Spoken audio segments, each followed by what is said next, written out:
मित्रांनो नमस्कार. जवळपास सकाळचे 10 वाजलेले आहेत. शाळेला चाललो होतो. 9:30 वाजता मला कॉल आला ओंकार सरांचा. ओंकार नलवडे म्हणून माझे मित्र आहेत. ओंकार नलवडेंचा फोन आल्यानंतर मी तात्काळ घरातून निघालो.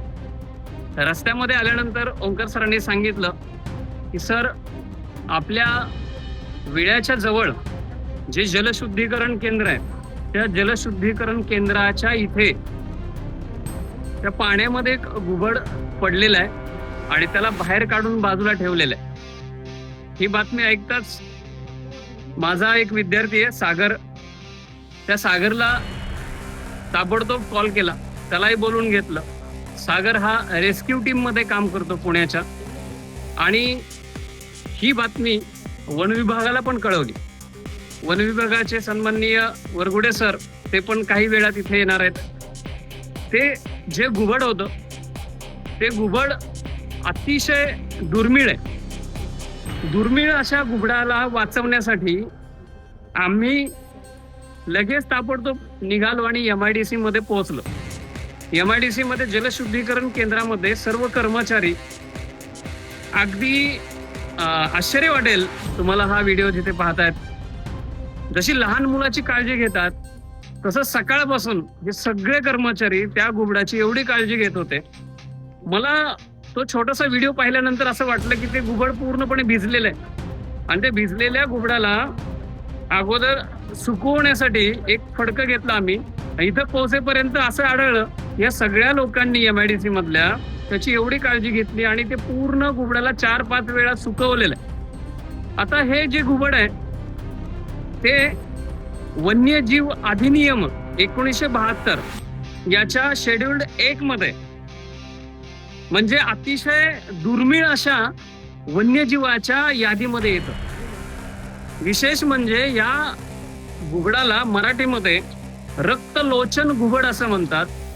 इथूनच जवळच एका डोंगरावर मी या घुबडाच्या फुटेजसाठी 4-4 वर्ष 5-5 वर्ष त्याची वाट पाहतो आणि अगदी मी तिथं पोहोचलो की ते निघून जातात किंवा हालचाली झाली की ते दुसरीकडे जातात. त्यामुळे त्याला टिपताना मला खूप मेहनत घ्यावी लागली. शेवटी मला त्याचे 1-2 फोटो मिळाले पण व्हिडिओ मिळाला नाही.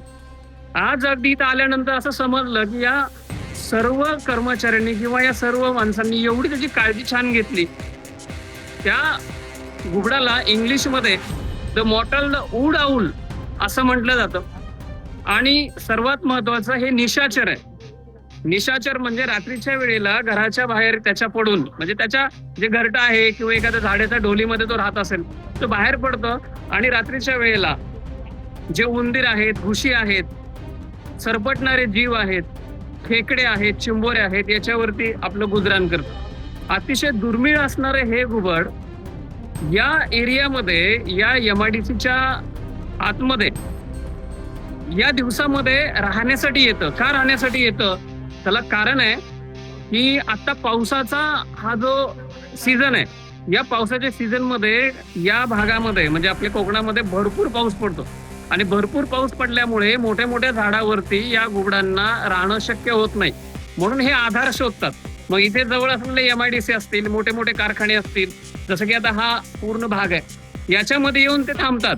मग रात्रीच्या वेळेला शिकार करत असताना, झडप घेत असताना हे कुठेतरी जखमी होतात किंवा आता हे जे घुबड आहे हे आता या ठिकाणी पाण्यात पडलं.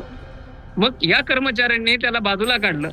बाजूला काढल्यानंतर त्याची काळजी घेतली आणि सर्वात विशेष सांगावं असं वाटतं की यांच्यातील एक कर्मचारी धावत गेले आणि सकाळपासून या घुबडाला काही खायला नाही म्हणून ते चिकनची आतडी वगैरे ते घेऊन आले.